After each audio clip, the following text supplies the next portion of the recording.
Watching Real Fans Real Talk should be a unanimous decision. Face facts, what up, what up? RealFansRealTalk.com, where Arthur Diamonds, Trip Young, and intern Tom for the white and black fans. Agent to Manhattan, I get all my facts from my bro Mark the Stats Man. If you're not tuned in, I recommend the CAT scan. And if your brain checks out, then you deserve a backhand. Sports, gossip, all the hot topics. RealFansRealTalk.com got it. They got the hottest bloggers. Is Jeremy Lin hurt? Well, log onto the site and you can hear it from them first. I'm talking about the latest. I'm talking about the greatest. Go check out the archives. Even tell a neighbor. Agenda, certified cosign. You know what I'm about, son. RealFansRealTalk.com. I'm out one. Real fans, real talk. Real fans, real talk. Real fans. Hey, welcome to Real Fans Real Talk, the #1 sports show in the Bronx. I'm your host, Handel Gomez Abderrahim, and all the time I'm always with the guys, but I'm upstairs, doing my hard work, whatever I do. We got some hot topics today. I'm here with Sean Lilly, also known as Sean Fontaine. Put my government out there. What's going on, man? Oh, I'm sorry. You know what it is when you're doing what you have to do these days. It is what it is. You work hard, you start, I don't know. It's just, hectic. Things you're not supposed to be doing. Yeah, you know how it is. Oh, what is this? Anyway, we was talking about Michael Pineda, right? Pineda, and his star issues. And if you could focus a little bit on me, if you can tell. What? On the neck? I have something on my neck? Yeah, you have a little residue. It's on your hands, too. This camera's watching me? Is there a camera watching me right now? Is that camera number one? I don't think you know the rules. The same rules apply. You can have it. It has to be discreet. But if you're not discreetly wearing it, Oh, what is this? Anthony? Same rules apply. Are you coming in? What's going on over here? Are you coming in? Same rules apply. No, I'm fine. This. Man, Come over Pineda, here. no, you got to, no, that's it. You What? gotta get What? it. No. What? What is this on your neck? It's donut. You know better than, It's a you know what? donut. Give me this microphone. Give me this microphone. You out of here, buddy. 10-game suspension. Get back up to the booth. This is why we never let you out of the booth. I got This is why we don't let you out of the My booth. father is an umpire, and Turn this mic off. Whatever he does, he yells, screams. this I hope I didn't this see you mic guys is up off. there with the audio, but See, you out of here, man. It was the This- donut. I was eating Listen, donut. this is what happens when the stat man is not here. You come down from the booth I tried. with your pine tar on your neck. You know what? Get out of here, man. Get out of here. One day I'm gonna come down here and be a host. Get out of here. One day I'm gonna try to be a host. We might. There's no cheating in TV. Listen, we might bring you back to judge shot for shot later, but let's take this from the top, ladies and gentlemen. What's going on? Welcome. We are live once again. This is Real Fans Real Talk, and I am Trip Young. I'm sitting here with my main man Sean Fontaine. Mark the Statman Skevich is not with us this week. He will be back next week, but in honor of Statman and in honor of Miami sweeping the first round of the playoffs, I put the patent in. It's a LeBron thing you wouldn't understand T-shirt. That's for you, Statman. Mark the Statman Skevich. That was real We poetry do, right there. yeah. We do miss you though, Statman. We miss you, but we got a lot of sports to get into. A whole lot of drama has taken place this last week. All right, in sports, and I know you guys know what's been going down in Clipper Nation with the owner Donald Sterling. He had some harsh comments to say, somewhat racist, somewhat ignorant. But we're gonna get into all of that in a minute. Sean Fontaine, what's going on? I'm doing pretty good right now. The NFL draft is coming up, so I'm excited to see who's gonna go in the first round.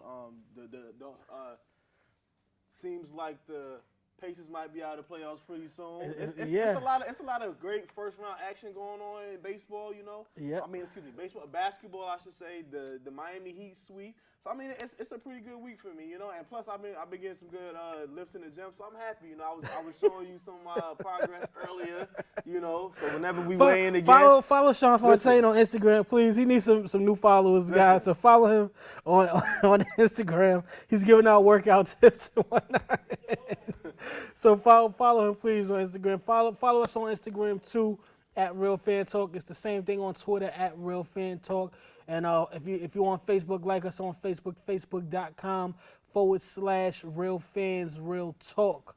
All right, ladies and gentlemen, but now we are going to get to one of the most controversial topics in sports, and that is Mr. Donald Sterling, the owner of the Los Angeles Clippers, who, if you guys haven't heard, you guys can check the archive from this past Sunday's show on the Blog Talk Radio Network. We do go live every Sunday from 7:30 to 8:30 p.m., so you can check that out on the web. We played the entire audio, but it was about a 10-minute phone conversation between Donald Sterling and his girlfriend.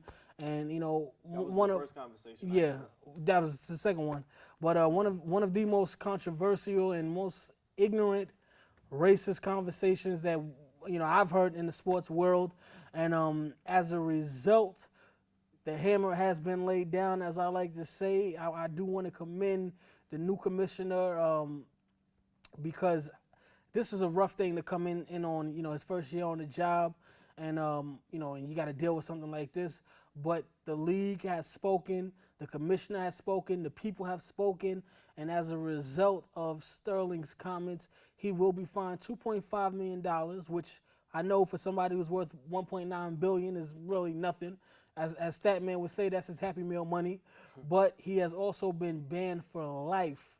Not a day, not a week, not a year, not 5 years, not 10 years. He has been banned for life from the NBA, and they are working on now forcing him to relinquish ownership of the Los Angeles Clippers. So I would say justice has been served. Fontaine, what would you say? First off, I would just like to say, I mean, this is a very, it's just a hard topic to talk about, with this being 2014 and people still thinking the way they think. I mean, I don't understand how you can have a team full of, African Americans. I mean, there are players that are mixed, there are white players in there as well, but you can have that type of mindset and still, own a team. It's just crazy. I mean, it really comes down to him just really wanting to make money at the end of the day. Whether the phone call came about in a malicious way, or somebody was trying to get something out of it or not, it still was not good. Players like Baron Davis and a few other people have said that he has had issues in the past. So I mean, it's just it's an all around bad. This is a bad look for basketball. It's a bad look for the Clippers organization. You can tell that they were out of that whole game Sunday, and I know that a lot of people are happy that that he's pretty much booted out of basketball, but it's disheartening to see that this is still going on. People are still thinking like that, and well, what? Kudos to Silver. That's the thing. Yeah, definitely. Kudos to Commissioner Adam Silver. It's something that is going to be going on. You know, people. I mean, and even in this situation, this is something where, one, he's not going to change, regardless of just because this came out like this, because this was something that he actually didn't even intend to get out there. It was a private conversation, you know what I mean? But again, this is not going to change him. He's still going to feel the same way as he did yesterday, 2 years ago, 10 years ago. He's still going to feel the same way tomorrow. He's still going to do the same things that he does. That's not something that just, because he got caught out there, he's going to change that overnight. That's in his heart. Can be done at this Exactly. point, yeah. I mean, we're talking about an 80-year-old man. So this is something that he was raised with. I guess, I would hope, he doesn't put this on his family, but I would have to say yes, he does, because that's his, in the house. If that's what you practicing in the house, I'm sure you're sharing that with everybody else who's around you, and it just sucks because you're talking about, one, this is sports, and two, you're talking about a team, an LA Clippers team that is made up 80% of African Americans. Your coach, your head coach is black, and Doc Rivers. Somebody that you really wanted. Exactly. The people on your staff and whatnot, you have African Americans that work on your staff, and he looks at them as just property, just labor. Pretty much. Which is crazy. Like you said, that mentality is still out there. And unfortunately, that's not something that. If a person feels that way, we're not going to be able to, to change them. That's what's in his heart, and it's sad that in 2014, as far as we've come, as a society as a whole, every race, that we still have to deal with this kind of racism, this kind of bigotry, this kind of ignorance. So I'm glad that, you know, Adam Silver, you know, the owners and everyone got together, and like I said, the $2.5 million fine to him is nothing, you know. But I believe that does go to charity. That money, I believe the fines do go to charity, which is a big thing, because that a charity, whichever charity that money goes It's one to. of the charities that are geared towards like discrimination and stuff like that. So that money is going to definitely a good cause. Yes. So that will definitely help. But you know, that lifetime ban, you know, I gotta definitely applaud that, because you cannot settle for something like this, you know, and he does not deserve to be a part of the NBA. You know, this really makes the NBA look bad. Something like this really makes the NBA, you know, look bad. I mean, this makes sports in general look bad. This makes us look bad. I mean, it's so bad that President, you know, Obama was overseas and stopped his press conference overseas to address this issue. You know, that's how bad it is. And I mean, you know, we like you gotta. At what point does it change? How did you feel about the players actually deciding to continue to play the game? Because I know a lot of people had a lot of mixed emotions. They wanted them to boycott. You know, I'm not necessarily sure if the Warriors would have did it. They may have had the Clippers said they're not going to play. But how do you feel about them playing the game still? You know, and this is where things suck for the players, because, and I want to say especially for Chris Paul, who I really commend, because, you know, not only is he a member of the Los Angeles Clippers, he's also an African American man, but he's also the president of the Players Association as well. So I know there's a lot on him. You know, I know they did their protest, but they had the practice jerseys on backwards and they threw him down.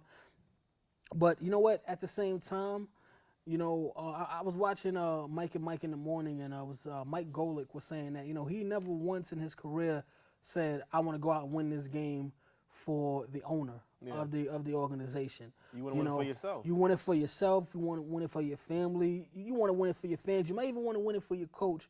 But, you know, especially with Sterling, because he's not even that kind of owner. Maybe a Mark Cuban or somebody like that. And it's funny because that actually came up in the conversations. He said, you know, I feed these players, I do this, I do this, I do this, I do that. And in his mind, he's actually doing a service to them. But at the end of the day, that's not really what it comes down to. Of course, you know, all this hard work and dedication, blood, sweat, and tears that you put in the offseason are actually not going towards you. Of course, you are the owner of the team, but, you know, that's for, you know, that's for the individual, of course.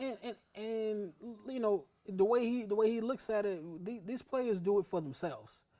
Okay, they're out here, you know, going hard in the gym, practice, after games, summer league, workouts, and everything, and they are doing this thing. They are putting this work in. So you're not just giving them anything. These players, these athletes, and that's in every sport, NBA, NFL, NHL, these athletes work extremely hard to get where they are, to accomplish the things that they accomplish. You're not just giving them anything. So, you know, you can knock that off right now. You know, you may be the owner, yes, your name might be on the check, but they work extremely hard for everything that they get. And if anything, you get a lot more from them than they get from you. Okay, especially when you look at, you know, the comparison of even if you go the highest paid player in basketball, let's say Kobe is the highest paid player in basketball right now. The amount of money that he generates for the Los Angeles Lakers, for Jerry Buss and Jeannie Buss, the Buss family, you know, it's nowhere near the same. So if anything, the players do more for you than you do for them, because first of all, your team was in the dumps prior to drafting Blake Griffin and Chris Paul coming over there, because even when the first couple of years Blake was there, you still weren't making it to the playoffs like that. So, you know, these players actually generate that revenue for you. The money that you're making, if you didn't have these players on your team working as hard as they worked and doing the things that they do, making the sacrifices that they make, being away from their families, their friends and whatnot, you wouldn't be generating that kind of money either, because your organization sucked for the most part. Yeah. You know, until these guys got there. You know, even up until when you know, Doc Rivers came, he had to kind of relinquish some of his I guess strong arm with the organization, because, you know, they were making a lot of bad decisions, like you said. You know, and Doc Rivers, he has a great reputation for helping teams out. You know, he went to Boston, won the championship, and he did some great things with those guys out there. Got him to the finals twice. Exactly. So I mean, it took some time for him to kind of, you know, relinquish his strong arm, but, you know, it just sucks that this type of stuff has to happen, and, you know, and hey, yeah, no, what's you know, done is done. I'm happy. I'm really, really happy that the league did the right thing in this situation, because a lot of times, especially with owners, they get off the hook easily. Yeah. Because of whatever the case may be, a lot of times they get off the hook easy. You know what I mean? And I'm still waiting, to see really what's going to go on with Jim Irsay, with his whole situation that we spoke about a couple of months ago. Because that really hasn't been resolved I just kind of feel like that might be one of those things where it's going to get swept under the rug unless he, just continues this pattern of, being belligerent out in public or whatnot. So, I'm not quite sure if that's going to be a big topic. It's going to be bigger than the Clipper situation. Of course, it's not going to be. But that's not going to really be too big. You know. But you know what? And back to your original question as far as the team boycotting. Again, no, I wouldn't boycott and not play the game. If it was the regular season, maybe I would. But right now, this is playoffs, and this is probably the best chance that the Clippers have had, maybe in the history of the organization, to win an NBA championship. And it wouldn't be fair to the players that have worked so hard and sacrificed so much, and to the fans that come out to these games and support these players, that really have a love and a respect for this game. It wouldn't be fair to them to let one man, cause them to say we're not going to play just because of him. Because at the end of the day, that's what they're really coming out there for. They're not buying the owner's jersey. Exactly. They're buying Blake Griffin's jersey. Prior to this week, you couldn't. I don't know too many people that could pick Donald Sterling out of a lineup prior to this week. So you're not. Yeah, exactly. Like you said, they're not coming out for the owner. They're coming out for these players that they love, the players that they see. That they buy their jerseys and they go to autograph signings and. Oh, I'm LeBron James, or I'm Chris Paul, or I'm Carmelo Anthony. You do that in support of these players. So it wouldn't be fair to themselves. They would be doing themselves a disservice to say we're just not going to play, especially at this point in the season. We're in the playoffs, first round, and like I said, this is probably the best chance that they've had ever at winning an NBA championship, especially when you look at the Western Conference and the top teams are shaky. San Antonio right now is shaky. They're 2-2. I know they won last night, but they've been shaky. That game went down to the wire. OKC has been getting pushed around. Houston, another top team. They haven't been playing well. They're looking like they're about to go home. Yeah. So this is probably the best chance that the Clippers have ever had. So you don't want to just say, well, you're going to throw this away because of the ignorance of one man, whether he is the owner of this team or not. But he owns the team, but he is not the team. He doesn't represent the team. And at this point, they don't represent him either. They represent themselves. They represent their families. They represent their fans, their coaches. They represent everyone who has respect for the game. That's who they represent. So, definitely you have to play because you owe that to yourself. That's what you're here for. You're not here to be, oh, my owner is this, my owner is that. Definitely. No, you come here to win that championship, to get to the Hall of Fame, to provide for your family, and you can't let anyone deter you from your goals, even though, we see what kind of man this is. Hey, man, you said it. We can focus on some good news. That situation. Yeah, let's get to the playoffs. Is done with. Let's go to Miami. Can we go? First of all, we got this LeBron thing T-shirt here again because it's sweeps week. That's what I like to call it. Let me see if I can get this on camera a little bit. It's a LeBron thing. That's for my main man, Mark the Statman Skevich, who is not in the studio with us this week. But what's going on, bro? Yes, I know you. I know you are. You are right now. You are at the Hate Olympics right now. You could not be here because you're at the Hate Olympics. You've been hating. The more Miami wins, you hate even more. So I know you need to take a week off to go to the Hate Olympics. I wish you well over there. We'll see you back next week. But Miami is playing probably the best basketball right now in the playoffs. They dominated the Charlotte Bobcats. Or most people felt they would, sweep this series anyway, and that's officially done. So. They are the only undefeated team left in this playoffs. LeBron James is playing, some of the best basketball right now, which is that time. Dwayne Wade is looking good. You know, Chris Bosh is looking good. James Jones come off the bench, doing some good, putting in some good minutes. Mm-hmm. But you know what? No shade to the Charlotte Bobcats, because I feel like had this been a situation like it was with the Wizards, where they actually, you know, the games were closer. Well, the games were pretty close, but the games were closer, and they won a few games here and there, we would be talking differently. But hey, this is the Miami Heat peaking at the right time of the year. I say 12 more games to the championship, three-peat. What do you say?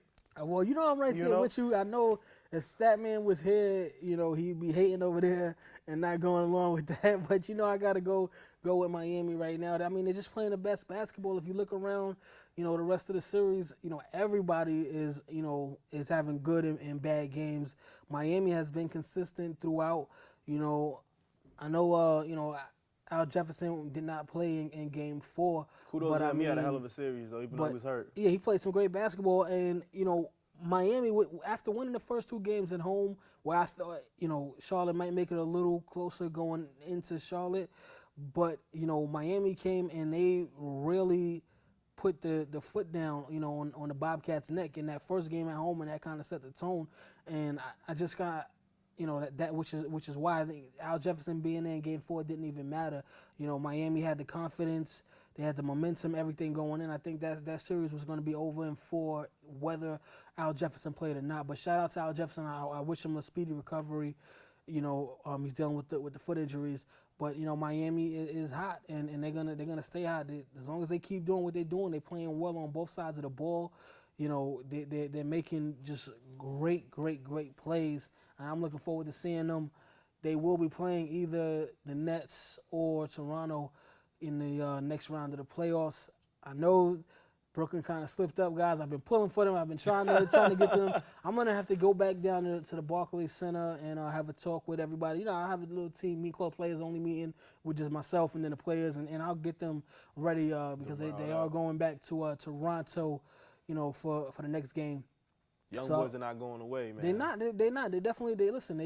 They went into Game 4 and they played some great basketball. The Nets had a chance to take the lead, but they couldn't hold on into the fourth quarter. They have got to make free throws. Yeah.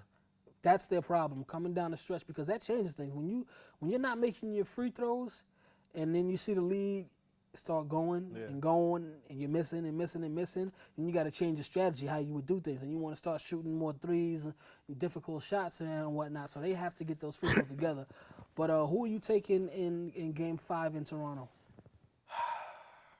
You know, I just really don't know, man. That series is back and forth. I think Toronto might be able to pull that one out. The Nets are really inconsistent. Like you said, the free throws is really killing them right now. Unless they actually show me otherwise, I don't really know. And that's the main thing, is the free throws. Yeah, really. but you know what's funny is they kind of had a lot of those problems towards the end of the regular season as well. You know, there was one particular game where Paul Pierce shot some clutch free throws down the line, and which helped them win the game. But that's what's going to happen. It's going to have to be those 2 players, you know, and with Joe Johnson and a few others that are going to definitely have to step in and show these young boys out here in Toronto, like, look, this is basketball. This is what we know, and we're gonna send you guys home. So I mean, they have to, you know, buckle down and play big man basketball and do what they have to do. They got to make those free throws. It's a lot of little things that kill you when it comes to the playoffs, because they're trying to out hustle you. You're talking about a team with players that are more established, you know, than the Toronto Raptors. So they're definitely gonna have to do, you know, go the extra mile to try to win these next 2 games. These playoff games have been tight. Period, across the board, man. The East and the West Conference, aside from the Heat Bobcat series. So I'm just excited, man. Well, listen, we got 3 games going on tonight. One of them could be a closeout game, and that's Washington and Chicago. So we're gonna start with that game in that series. Are you shocked at what's going on with the Wizards and how well they're playing? Because you know what? I've been saying this for like the last 2 years, just seeing how they just refuse to go away, and they're a real scrappy team. I just didn't expect this to happen, you know? They got rid of Nate Robinson for whatever it may be. You know, they got Joakim Noah that's in here doing some great things. But I just didn't figure this to happen. I don't know what it is. They're getting tired, or they just don't have it. Like, that scrappiness is not working anymore. I don't know. Like, Toronto just seems to want it more, and Chicago, they just can't get baskets, they just can't get it done like they have been doing the last 2 years. Yeah, I'm gonna say that the Wizards close it out tonight. They really impressed me in Game 4. Yeah. Without Nene going into that game because he had to serve the 1-game suspension, and they were all over the Bulls from the jump. So you know what? They quite possibly the Wizards could have won that game as well. Had what's his name not came down and shot a 3-pointer, because it was a whole momentum changer, After they got into the scuffle, he came down and shot a 3-pointer, and they ended up losing by 3. We could have had 2 sweeps. Exactly. Right there, but you know what? But I'm going to say that Washington closes it out tonight. Next up, we got Memphis and OKC, which has been a boxing match. They've been going back and forth, but they will be playing in Oklahoma City tonight. I'm going with OKC tonight in this game. Even though they haven't been too consistent as well, but I'm going to take OKC at home to take a 3-2 lead. But I do see this series going 7 games. Oh, most definitely. Those two teams, they battled for the last. They've been battling crazy. OKC's been knocking the Grizzlies out of the playoffs, so they're not trying to hit that. Yeah. Z-Ball is not trying to hit that either. Oh no, they're not going away without a fight. I definitely think 7 games. I don't think either team is going to lose at home. But we shall see. Memphis may be able to steal one today. I don't know, but I'm still going with OKC for tonight's game. And then they'll take it back to Memphis for Game 6, and we'll see how things go there. That series is definitely going the distance. And then 10:30 tonight, the most controversial series right now, where Golden State will be going into Los Angeles Clippers territory. They will be going into the Staples Center. What will happen tonight, I do not know. I will be watching. I will have my DVR set because I'm looking forward to seeing what is going to go down as far as are the fans going to come out and support, what the players are going to do. I know Warriors coach Mark Jackson said that the fans should boycott the game. You know what? If the fans did that, I wouldn't be against that. Actually going to the arena and with the tickets, I would actually, me personally, if it was me, I would want my money back for the ticket.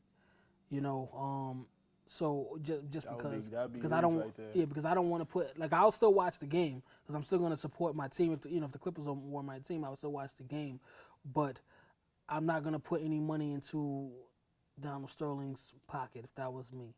I personally wouldn't go to the game. I know a lot of people.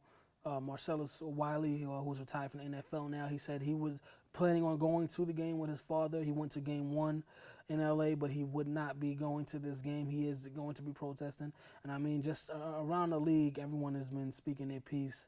Magic, Michael Jordan, I've already spoken on the issue. I do commend Mark Cuban as well.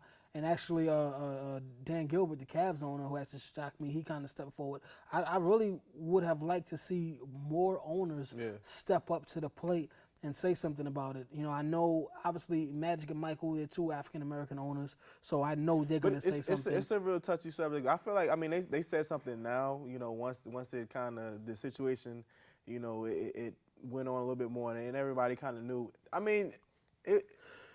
I don't see how from the beginning you couldn't have recognized that to be his voice. But of course, he had to go through the right procedures and say, hey, that's him. And then that's when they're going to start releasing statements. But, like you said, of course, you definitely would have loved more people to step up. But they're going to stay safe. A lot of people are scared. Exactly, you got to play it safe. Race and religion and a few other are one of those few topics that people really don't like to get into. Yeah.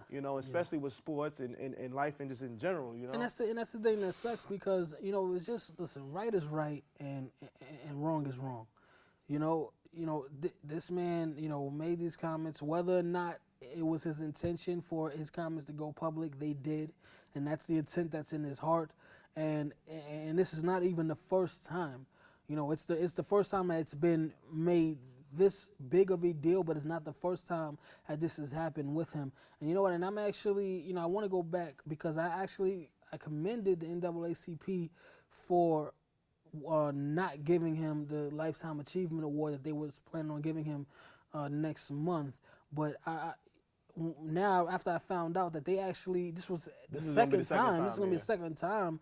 And when they gave him the first one, it was already out there that, the issues that he was having, with his real estate properties, with different players, Elgin Baylor. Yeah. Those issues, and I know Baron Davis spoke on it several times when he was playing with the Clippers about, how this man is. So I'm wondering, I'm not wondering because I know what it is. It's a money thing. Yeah. When people are donating them checks, And scandal sells, you talking about a man that's married, for one, and he has his girlfriend is the one that supposedly set him up. A lot of people don't look at her like she's, the greatest person, of course, like Donald Trump said, but what's done is done.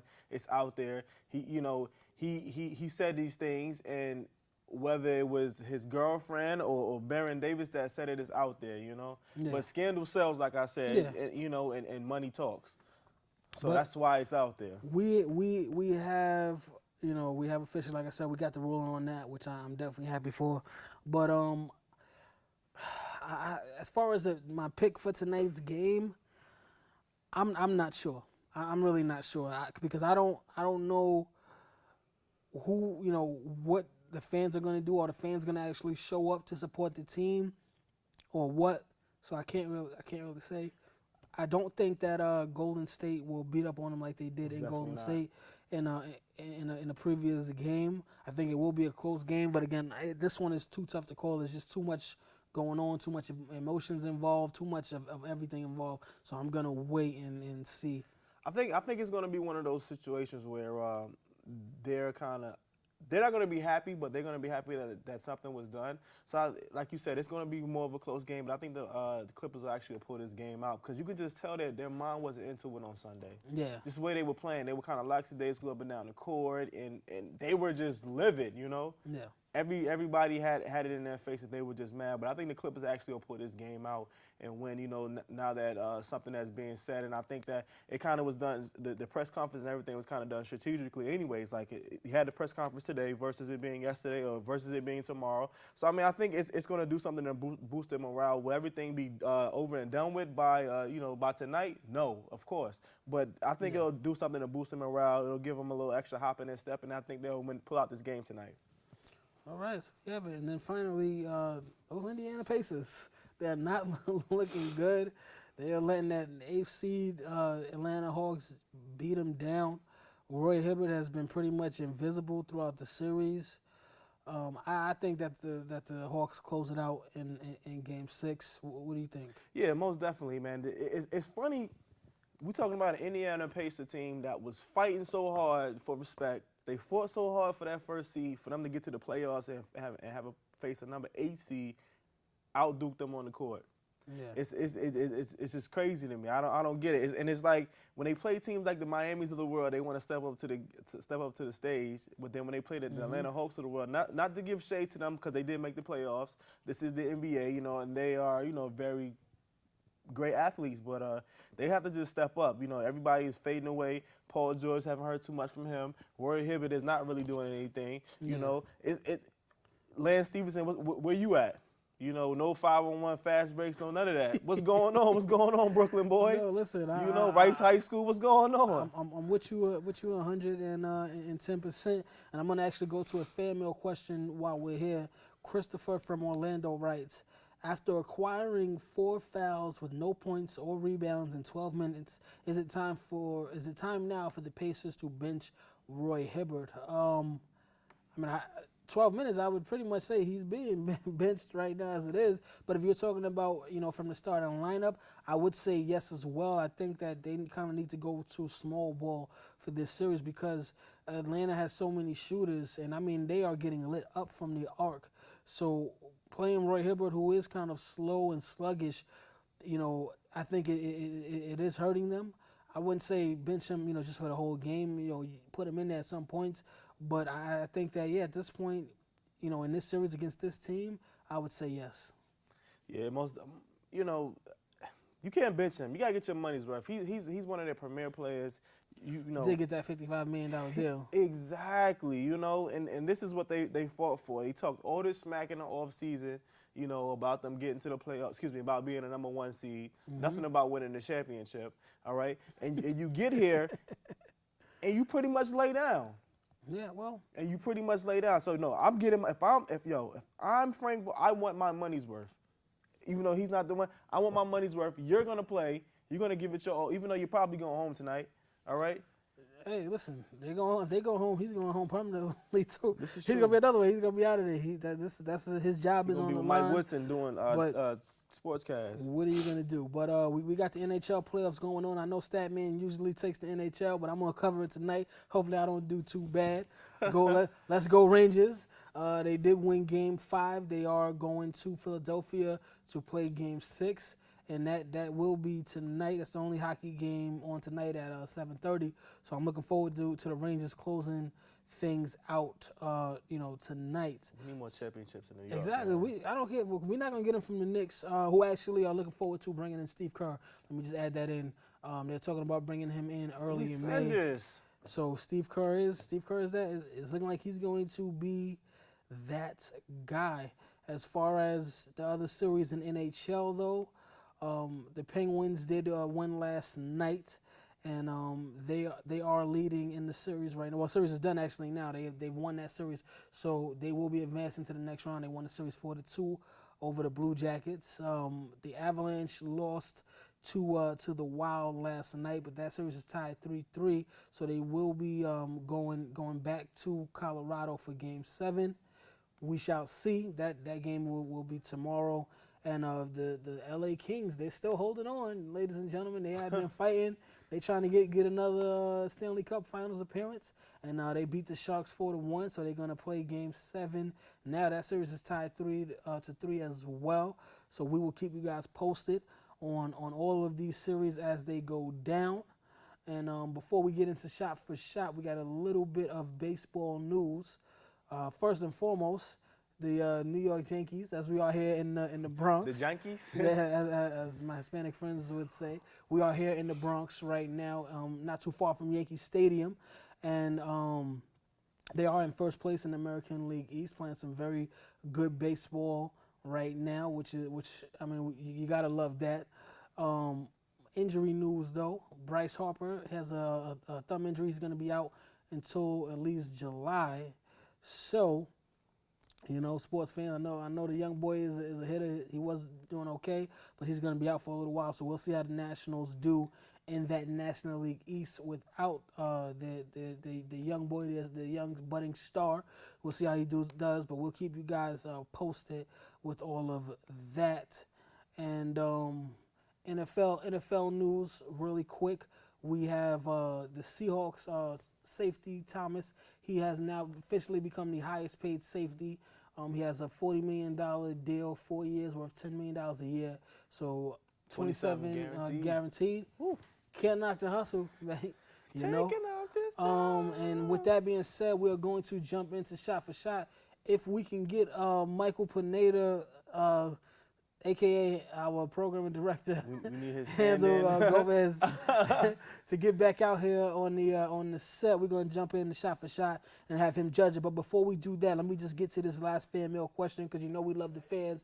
If you want to send in your fan mail questions, please email us at fanmail@realfansrealtalk.com. You can also send us fan mail questions on Twitter @realfantalk.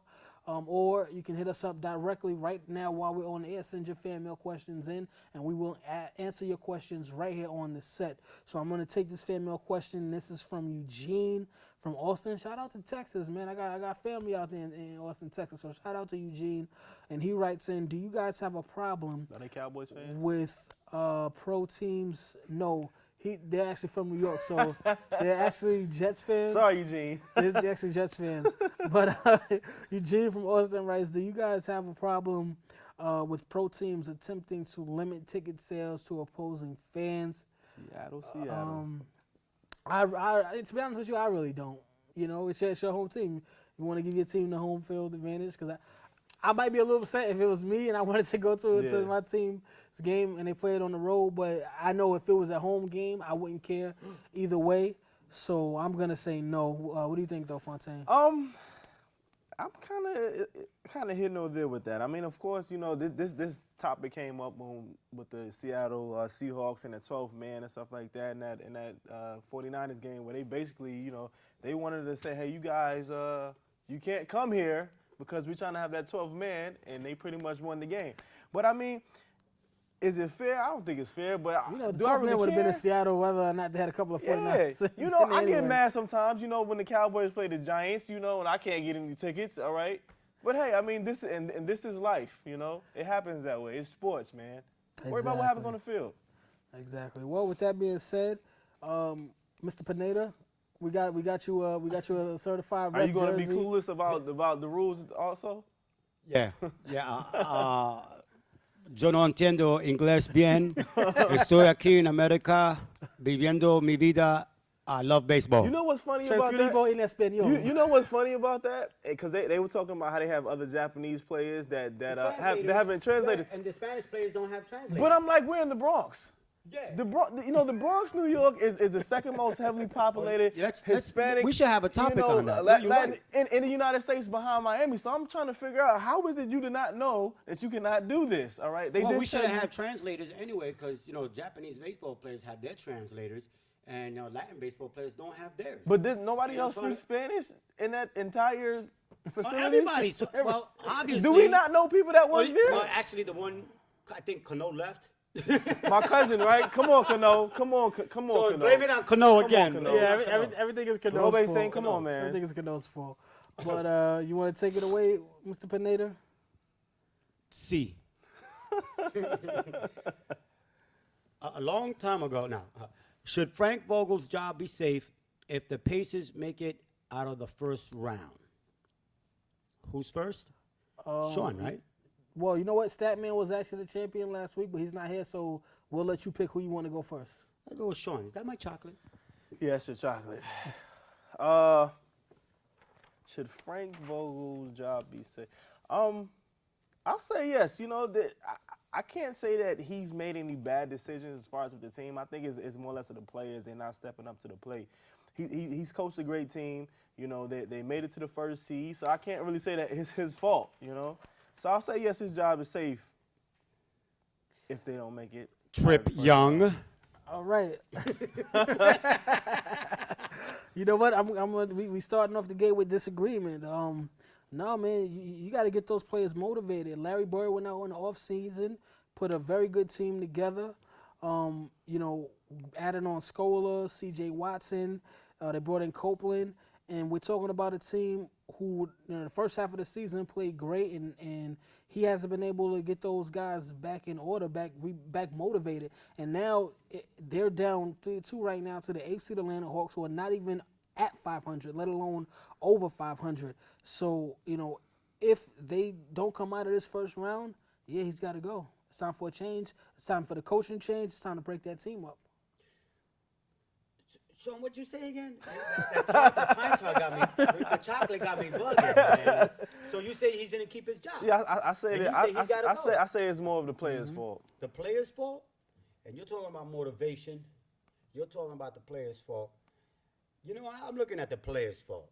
I agree with Sean. I think it's the players' fault because they're not. The coach ain't shooting the basketball. The coach ain't playing. They were not with you. The coach is the one that he sets that's up still the playing plays. Roy Hibbert, though. Right. But you know what? I think it's a player thing because right before the playoffs, the Pacers were slipping, and I think maybe they thought they had it sewn up and everything was fine, and then now they're getting. I think they got caught sleeping like a big giant. You know what I mean? So I think it's the players. Hey, let's go to number 2. Okay, with Bryce Harper out until July, over or under 40% chance the Nationals win the NL East. I'm going to say under because I don't think they would have won the NL East if he was playing because the Braves are playing some great baseball right now.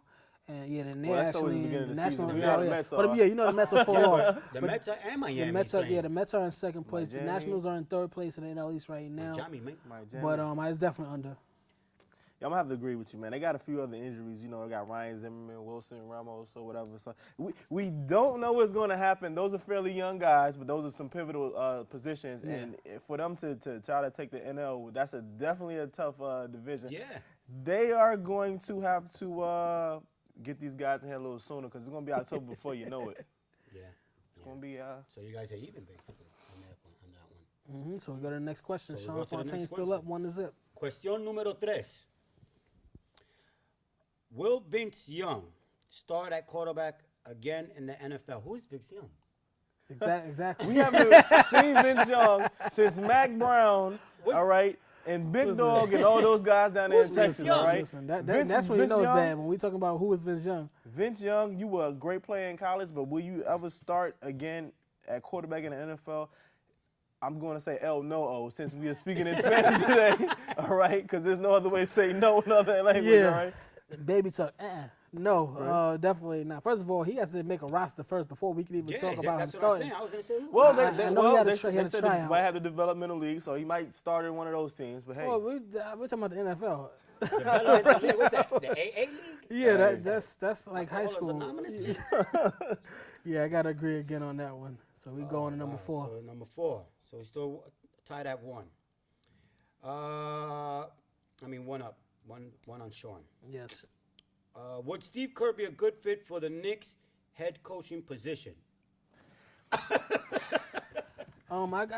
think so. I think he would be. I think he would be able to come in, for the simple fact that he is Phil Jackson's guy, and Phil Jackson is bringing him in, and the way that Phil Jackson is putting things together, I think that Steve Kerr is the perfect guy to take over this position because he's gonna follow in the suit of one of the greatest basketball minds in NBA history.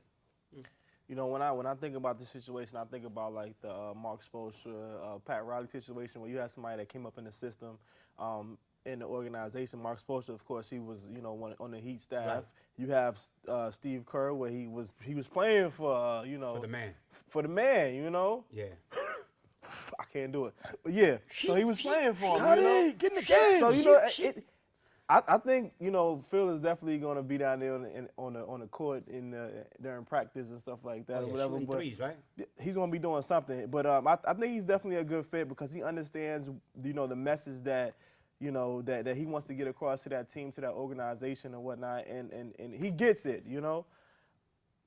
So it just makes sense to me, and I said it before that it sounds like that's where they're gonna go, but it just makes sense to me, that Steve Kerr, Phil Jackson, I played for you, you know what I want, so I don't have to do a lot of explanation. I'm older, I'm not trying to travel, so let's pick Steve Kerr. So even again. All right. Over or under 30% that I got caught with. I'm sorry. Over or under 30% chance Miami sweeps through the second round of the playoffs. Oh boy. Depends who shows up. Over under 30% chance. I'm gonna go with somewhere around 35 to 40. So I'm over. Yeah. So over. Over that they're gonna sweep. No. That they're not. They're not gonna sweep. Yeah. So then that would be under. Under whatever. I was at my desk reading this prior to me coming here, and I was like, what? Like. That's why I was right with the piñata, with the chocolate, with the stuff. Because I need to Maybe cheat. you weren't the only one that's using it. Listen. That's how we get away Like with they said in school, cheat before you repeat. Cheat But before no. you repeat. I don't know. We don't condone that, all First right? of all, okay, I don't know what school told you that, Fontaine, but children that watch this show, please do not listen to what he just said. We gotta go to the bathroom. We It's a don't condone cheating. I left my answers in the bathroom. But I think somewhere they're gonna have a lot of rest, so they might the team that they might play in the next round, they're gonna catch them. They might catch them slipping for a game or two or whatever. But I think they're pretty much. I'll say they'll win the next series 4-1. So, it would be Indiana who would end up playing them. No, it'd be Toronto or Brooklyn. So And Brooklyn's got their hands up on and I'm only saying that. Let's say if it's Brooklyn playing them. If it's Toronto, they're gonna sweep that series. Right. But we don't know who's gonna be We in that don't next know who's series. in There, so okay. I'm gonna. So what about you, Anthony? First of all, what I'm gonna say in this situation here is Trip Young is gonna answer this Trip question. Young, I'm sorry. Sean Fontaine, Trip Young. Ladies and gentlemen, This is what Pine Tar does to our guest host. But I'm going speaking of pretzels. I'm going with the over 30% chance that they sweep through the second round of the playoffs because either team that they play, both those two teams right now are struggling, and Miami is hot. They're coming off of destroying the Bobcats, and this is playoff basketball. When you now, especially let's take Toronto, if they go up against Miami, and you're talking about the young guys against back-to-back NBA They getting smacked champions, around. 3-time champion Dwayne Wade. LeBron James is Well, we all know back what they to got their MVP awards. form. So I think that they'll easily take care of Toronto. With the Nets, I think the series will be closer, but this is not regular season anymore. This is Right. this is the playoff NBA basketball. playoffs. So I'm going over. Over, under. Well, see, the tough thing is we don't know who their opponent is. See, I think Brooklyn, I think is the team. If the Pacers can't take them out, it would be Brooklyn because Brooklyn got the upper hand on them. I think 'cause for beating them, they swept them Yeah. in the six games, right? Something like that. So Miami is thinking about that right now. Oh yeah, they're looking and for revenge. they're looking to go Actually, back they're in. probably rooting for Brooklyn. So they could beat up on them again.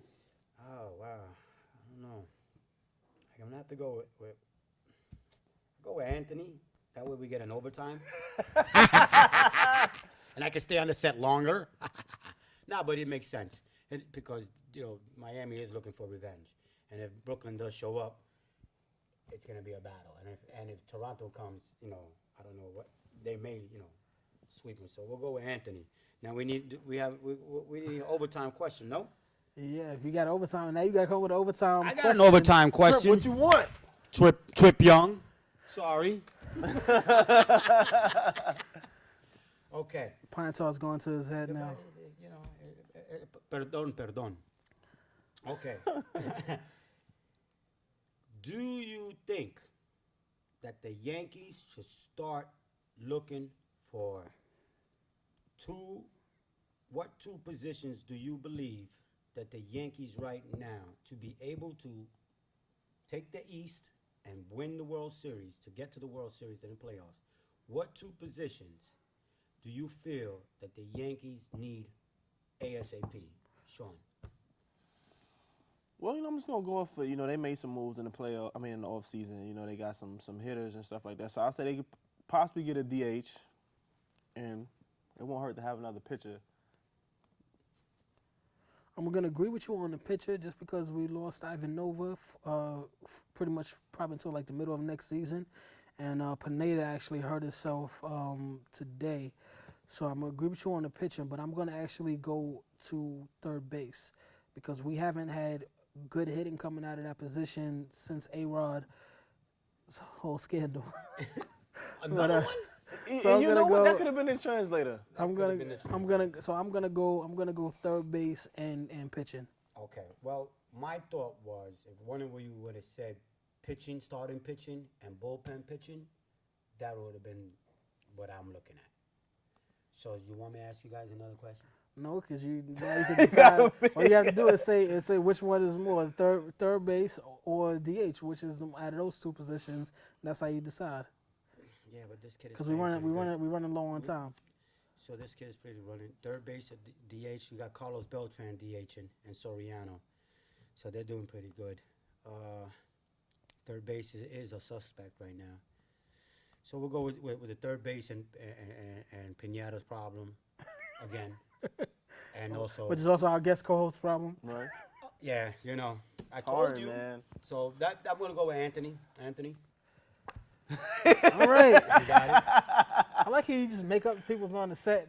I mean, Trip Young. I'm going to go with Trip Young. Yeah, I don't know who this guy is. I got this. Listen, before we kick you out of the desk, can you want to help us out with this day in sports? Yes, history? I'll do it. Go ahead, I'll I let can you do start that. it off. En 1961, el canal de ABC empezó mostrando el mundo de deportes.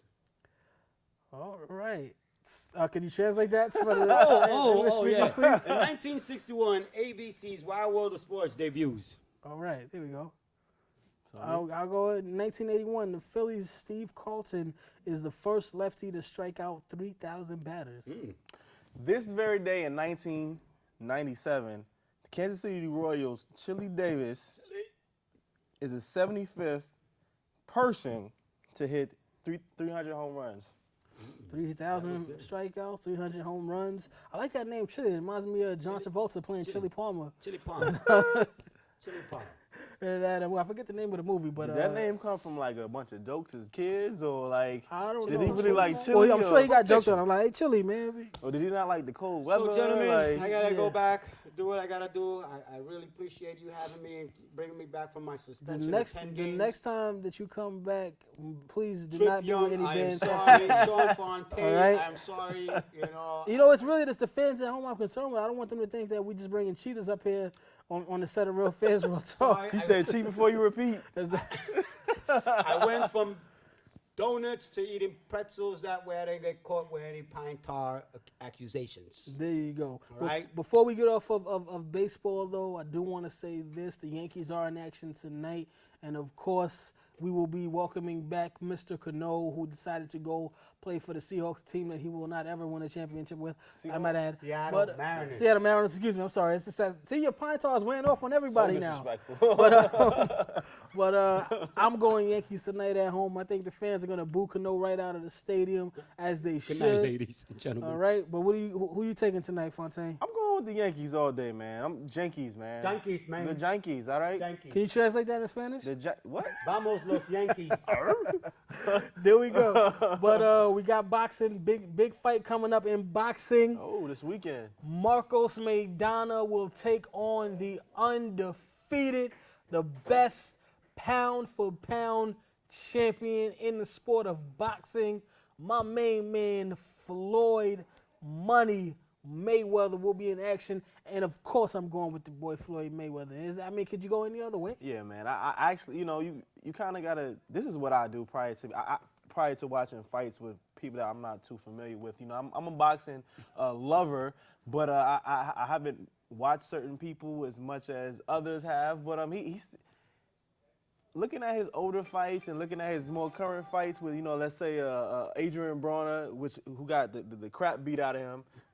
He's definitely gotten better, but he's real wild. He's real wild of a fighter, and he might have a problem because he leaves himself open too much. So I definitely see Floyd Mayweather taking advantage of that and tattooing his face a few more times to add to the tattoos he got on his body. Mm-hmm. Well, he got to redeem little bro on that one. So of course we and he has to redeem himself as well because he has one of the undercard fights as well. Now while we on Mayweather, I'm hearing through the grapevine that Pacquiao is discussing a 5-fight extension with Bob Arum, which means that this is not going down. It's not ever going to go down. So we most likely won't see that happen again. What's going on in Pacquiao's mind, man? I don't know, man. He doesn't understand that Mayweather's going to be done after this third fight. I mean, after 3 more fights. He says he wants to fight him, it's but not it's happening. like if you at least if he would have not, if he doesn't take this extension with Bob Arum, if he doesn't do that and Mayweather doesn't fight him, then I will look at Mayweather and I will come down on Mayweather. But if that doesn't happen, I don't know what to say. How about this, Pacquiao? You wait till June to take that extension, all right? Hey, there it is. But also, Klitschko won this past week, defended that title, 16 straight title defenses. And my man John Bones Jones was back in action, and he also took the reins.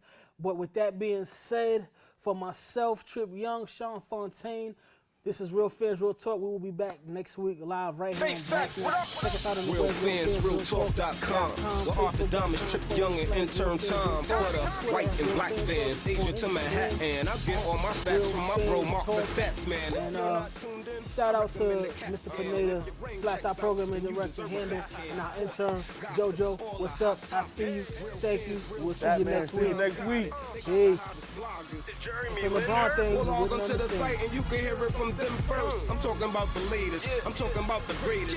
Go check out the archives. Even tell a neighbor. Tell him Bobby sent ya. From spring to winter, tuning in should be the only thing on your agenda. Certified co-sign. You know what I'm about, son. Real Fans, realtalk.com. I'm out one. Real Fans, Real Talk. Real Fans, Real Talk. Real Fans, realtalk.com. Real Fans, realtalk.com. Real Fans, Real Talk. Real Fans, Real Talk. Real Fans, realtalk.com. Real Fans, realtalk.com. And the winner is Real Fans Real Talk.